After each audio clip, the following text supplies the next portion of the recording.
सत साहेब नमस्कार। आप सब लोगों का एक्यूप्रेशर की ऑनलाइन ट्रेनिंग में स्वागत है। लास्ट की जो वीडियोस थी उसमें कितने ऑर्गन्स होते हैं बॉडी में, कितनी ग्रंथियां होती हैं, ग्लैंड्स और स्पाइन के बारे में समझाया गया था और उनकी लोकेशन वो बताई गई थी। तो उम्मीद करता हूँ सब ने अच्छी तरीके से लर्न कर लिया होगा। ठीक है। और कमेंट्स सभी स्टूडेंट्स क्या करें, काफ़ी संख्या में स्टूडेंट हैं, कमेंट्स कम आते हैं, तो इससे मुझे लगेगा कि आप अच्छी तरीके से मन लगा के सीख रहे हैं। ठीक है। तो आज की इस वीडियो में हम बात करेंगे कौन सा ऑर्गन किस डिजीज़ को कंट्रोल करता है, जिससे कि आपकी डायग्नोज अच्छी हो जाए। बेसिक एक्यूप्रेशर में आप कैसे डायग्नोज करेंगे अपने पेशेंट की या अपनी, तो आज हम उसी पे बात करेंगे। तो स्टार्टिंग करते हैं लीवर से। ये मैं आपको शॉर्ट में लिखवा देता हूँ, लेकिन आप इनको नोट कर लीजिएगा और ये बहुत ही काम आने वाला है सभी के लिए, जो नए स्टूडेंट हैं वो भी और जो प्रैक्टिस में हैं उनके लिए भी बहुत ही अच्छा है। सबसे पहले हम बात करेंगे लीवर पर। ठीक है। तो मैं बोल देता हूँ, आप लिख लीजिएगा क्योंकि इतना लिखना मुश्किल है। लीवर आँखों को कंट्रोल करता है। जो भी आइज़ की प्रॉब्लम है किसी भी व्यक्ति को, तो आप उसमें लीवर का पॉइंट लेंगे। ठीक है ना। तो लीवर के आगे आप लिख लीजिए, लीवर के सामने वो किस किस डिजीज़ को कंट्रोल करेगा। तो आइज़ की प्रॉब्लम है उसको लीवर कंट्रोल करेगा। चाल, अगर किसी व्यक्ति की चाल में कोई चेंज आता है, एकदम से कोई व्यक्ति तेज़ चलने लगता है या धीरे धीरे चलने लगता है, उसमें भी लीवर के पॉइंट को हम यूज़ करेंगे। ठीक है। वेट का कम होना, ज़्यादा होना, उसमें भी लीवर को लिया जाएगा। डाइजेशन की प्रॉब्लम, गैस्ट्रिक, पेट फूलना, तो उसमें भी लीवर का पॉइंट लिया जाएगा। पीरियड्स के दौरान लेडीज़ों में पीरियड्स जब होते हैं उसमें जो पेन होता है, पेनफुल पीरियड्स होते हैं, तो यूट्रस के पॉइंट के साथ साथ लीवर का भी पॉइंट लिया जाएगा, क्योंकि वो एडवांस हो जाएगा। वैसे बता देता हूँ, लीवर ही यूट्रस को ब्लड की सप्लाई करता है, तो जिससे लेडीज़ प्रॉब्लम है उनमें लीवर का पॉइंट लिया जाएगा। किसी के अंदर डिफिशिएंसी है विटामिन्स की, तो उसमें भी लीवर के पॉइंट को हम यूज़ करेंगे। ठीक है। और नेल्स में कोई प्रॉब्लम है, बॉडी में थकान है, काम करते हुए आपके जॉइंट्स में पेन होता है, तो उसमें भी लीवर का पॉइंट यूज़ करेंगे। एंगर किसी को बहुत ज़्यादा आता है, गुस्सा, तो उसमें भी लीवर का पॉइंट लिया जाएगा। ठीक है। तो ये मेन मैं लिख देता हूँ पॉइंट, आइज़, और ये आप लिख लेना। ठीक है। मैं बोल ही देता हूँ, उसमें टाइम लग जाएगा। जो भी आपको प्रॉब्लम बताई है वीडियो को अच्छी तरीके से आप देख करके लीवर के सामने उसको ज़रूर लिखिएगा। ठीक है। लीवर के बाद बात करते हैं गॉल ब्लैडर की। बहुत ज़्यादा गुस्सा आना, किसी व्यक्ति को बहुत ज़्यादा गुस्सा आता है तो उसमें गॉल ब्लैडर का पॉइंट लिया जाएगा। डाइजेशन की प्रॉब्लम है, कॉन्स्टिपेशन है, तो उसमें भी गॉल ब्लैडर का पॉइंट लिया जाएगा। और किसी को सियाटिका पेन है, अगर पैर के बाहर की साइड में किसी को पेन आता है, तो उसमें भी गॉल ब्लैडर का पॉइंट लिया जाएगा। ठीक है ना। और भी पॉइंट लेंगे तो वो सारे आगे क्लियर करेंगे, कैसे कैसे प्रोटोकॉल बनाना है और कैसे थेरेपी करनी है। तो इसमें बस ये याद रखिएगा, लीवर के बाद गॉल ब्लैडर। ये नींद को भी कंट्रोल करता है। किसी को नींद की प्रॉब्लम है तो उसमें भी गॉल ब्लैडर के पॉइंट को दबाया जाएगा, उस पर प्रेशर डाला जाएगा। किसी को नींद की प्रॉब्लम है उसमें भी इसको लेंगे, गॉल ब्लैडर को। माइग्रेन पेन है उसमें भी लीवर और गॉल ब्लैडर दोनों का पॉइंट लिया जाता है। और माइग्रेन किस वजह से होता है, लीवर और गॉल ब्लैडर उसको कैसे कंट्रोल करते हैं, ये आगे धीरे धीरे अगर आप चाहेंगे जब हम एडवांस पे जाएंगे तो आपको बताया जाएगा। उसमें आप सिंगल पॉइंट के द्वारा मैग्नेट से आप माइग्रेन जैसे पेन को कंट्रोल कर सकते हैं। इसमें आपको प्रेशर डालना पड़ेगा हाथ और पैर पे, और आगे जैसे जैसे हम एडवांस पे जाएंगे कलर थेरेपी द्वारा, तो कलर के कुछ पॉइंट के द्वारा और मैग्नेट्स के द्वारा हम लीवर और गॉल ब्लैडर को बैलेंस कर सकते हैं। इसमें हम प्रेशर डाल करके उसको बैलेंस करते हैं। थोड़ा समय लगता है लेकिन इससे भी काफ़ी आराम आता है। तो बॉडी के जो भी जॉइंट्स होते हैं उनका मूवमेंट उसको भी गॉल ब्लैडर ही कंट्रोल करता है, और नी पेन में भी गॉल ब्लैडर के पॉइंट को लिया जाता है। ठीक है। इसके बाद नंबर आता है हार्ट का। किसी को बीपी हाई है, लो है, उसमें हार्ट का पॉइंट लिया जाएगा। हार्ट से संबंधित कोई प्रॉब्लम है। और डिप्रेशन, किसी को डिप्रेशन है उसमें भी हार्ट का पॉइंट लिया जाता है। वेन्स से संबंधित प्रॉब्लम, ठीक है ना, जो भी वेन्स से संबंधित प्रॉब्लम है उसमें भी हार्ट के पॉइंट को लिया जाता है। और किसी को छाती में पेन है हार्ट के एरिया में, तो वहाँ पर लंग्स और हार्ट दोनों का पॉइंट लिया जाएगा। ठीक है। इसके बाद स्मॉल इंटेस्टाइन,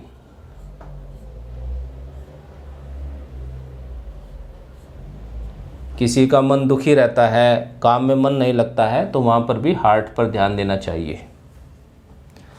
स्मॉल इंटेस्टाइन, अगर किसी का ESR बढ़ा हुआ है, यूरिक एसिड बढ़ रहा है, तो उसमें लीवर के साथ साथ स्मॉल इंटेस्टाइन को भी लिया जाएगा।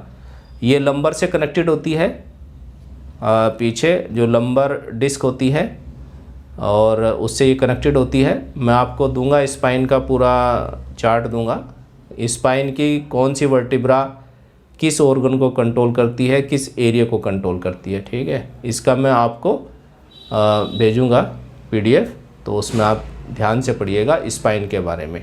स्पाइन पे कमांड होनी चाहिए। एक अच्छा थेरेपिस्ट बनने के लिए स्पाइन पे पूरी कमांड होनी चाहिए। स्पाइन की कौन सी वर्टिब्रा किस एरिया को ब्लड सप्लाई करती है, सर्कुलेशन देती है, और किस पार्ट को, ऑर्गन को, ग्लैंड्स को कंट्रोल करती है, कौन सी वर्टिब्रा, तो उससे डायग्नोज अच्छी हो जाती है और रिजल्ट भी अच्छा आता है।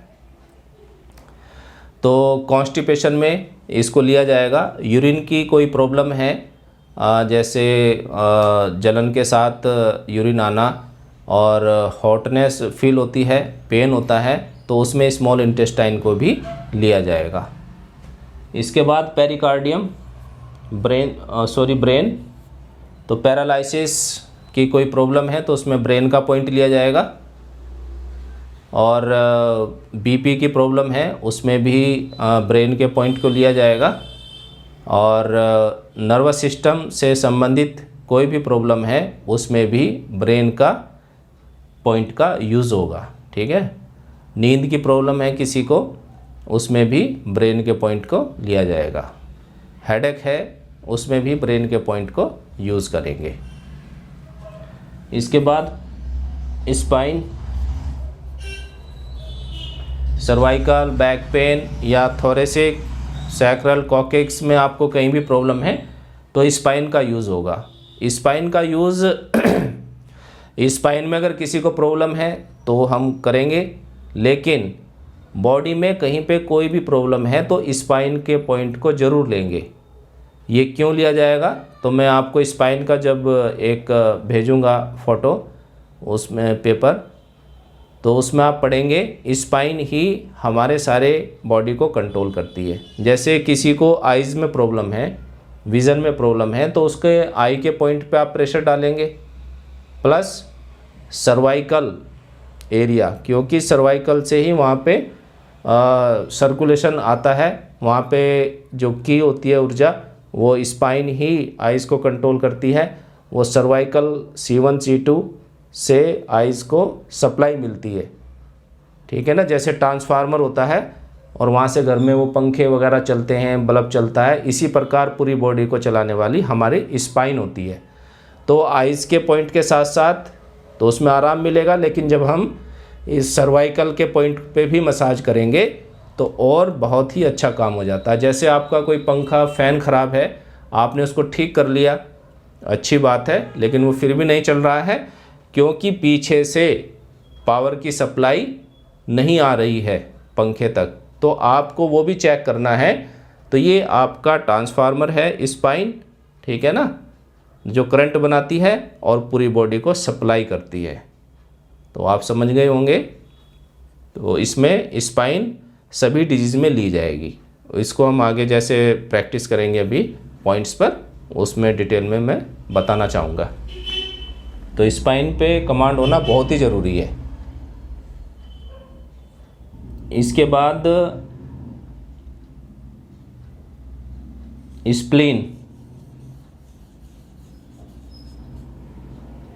स्प्लीन का नंबर आता है। किसी के पैरों में स्वेलिंग आ जाती है तो स्प्लीन से बहुत अच्छा कंट्रोल होता है। कफ किसी को बन रहा है तो 75% तक बॉडी में जो कफ बनता है उसका कारण स्प्लीन होता है। इनको नोट करते रहिएगा, आप वीडियो को सुनते रहिए और नोट करते रहिए, आपके काम आएगा। कोई पेशेंट आता है कफ बन रहा है तो आपका सबसे पहले ध्यान स्प्लीन के पॉइंट पर जाना चाहिए, और आप वहाँ पर प्रेशर डालेंगे तो उसमें पेन होगा। तो आप डायग्नोज कर सकते हैं कि आपको कफ बन रहा है या स्प्लीन से संबंधित और कोई प्रॉब्लम हो सकती है, ठीक है। तो कफ को कंट्रोल करता है। ब्लड बनाने का प्रोसीजर जब हम एडवांस में जाएंगे तब उसको सीखेंगे, लेकिन एक प्रकार से स्प्लीन उसको कंट्रोल करता है। तो भूख नहीं लगना और ब्लड की कमी होना बॉडी में, इस पे भी हम स्प्लीन का ट्रीटमेंट करेंगे। किसी को भूख कम लग रही है, खाने के बाद पेट फूलता है, तो इसका कारण भी स्प्लीन होता है। पॉइंट तो इसमें और भी लिए जाएंगे, वो कैसे हम प्रोटोकॉल बनाएंगे आपको बताया जाएगा आगे। तो स्प्लीन का आपको जो मुख्य कारण है वो बताया है। जो इसके सिम्टम्स हैं, कफ बनना, और कफ की जो कंडीशन होती है वो कई प्रकार की होती है। ड्राई कफ होता है, ठीक है ना, कुछ थोड़ा म्यूकस टाइप होता है जो गीला होता है, या गांठ के रूप में भी बॉडी में कहीं जमा हुआ है तो उसको भी कफ ही माना जाता है। सिस्ट बन जाती है, वो भी कफ के रूप में वहाँ पर जम जाती है। इसमें भी स्प्लीन का ही ट्रीटमेंट दिया जाएगा।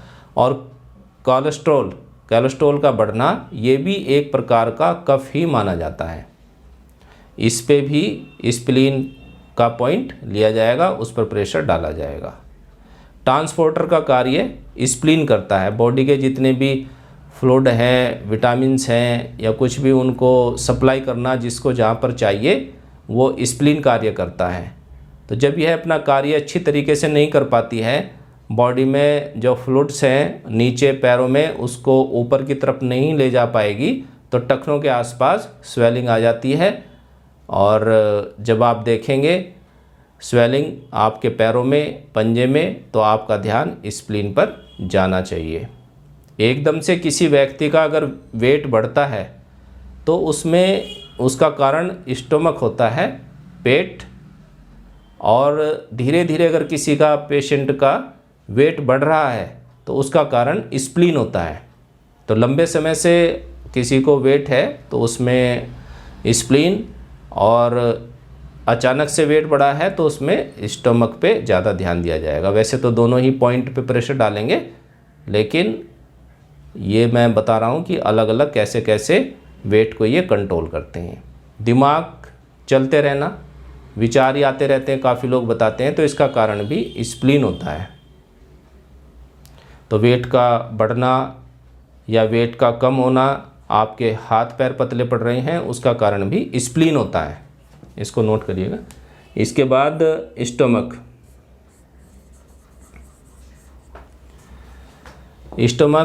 एसिडिटी, गैस्ट्रिक की प्रॉब्लम, और एपेटाइट, भूख ना लगना, और कॉन्स्टिपेशन, शुगर, बहुत से रोगों को भी स्टमक कंट्रोल करता है। ठीक है, हिचके आना, मुंह में खट्टा पानी आना, खाने का ऊपर की तरफ आना, इसमें स्टमक के पॉइंट को लेंगे। और नी पेन में स्टमक मुख्य कारण होता है। वो जब धीरे धीरे एडवांस पे चलेंगे तो उसमें आपको बताया जाएगा कैसे नी को कंट्रोल करता है। लेकिन घुटने के दर्द में मुख्य पॉइंट होता है, किडनी भी होता है और स्टमक। ठीक है, तो स्टमक भी नी पेन में लिया जाएगा। इसके बाद नंबर आता है स्टमक के बाद लंग्स का।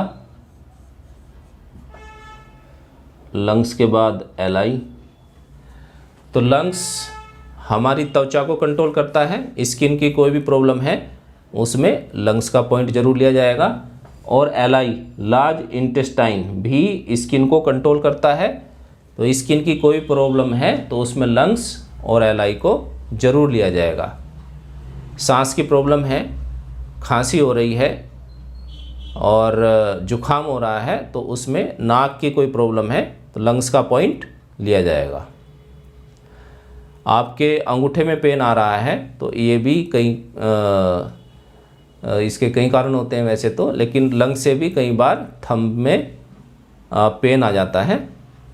इसमें भी अगर पेन आए आपको, एक्चुअली एडवांस में जाएंगे तो इस पे जो लंग्स की मेडियन होती है वो थंब पे आती है।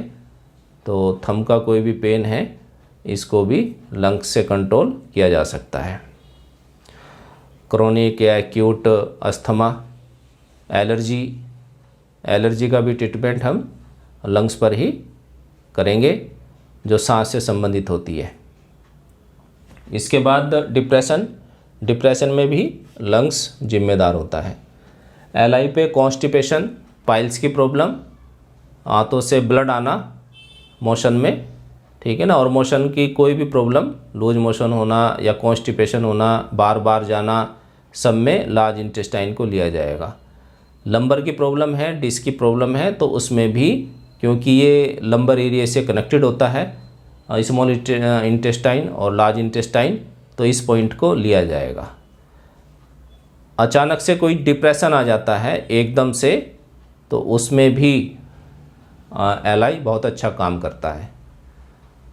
बॉडी की सफाई करता है, टॉक्सिन को बाहर निकालने के लिए लार्ज इंटेस्टाइन को कि जो फंक्शन है उसको सुधारना पड़ेगा, तो उसमें भी लार्ज इंटेस्टाइन को हम लेंगे।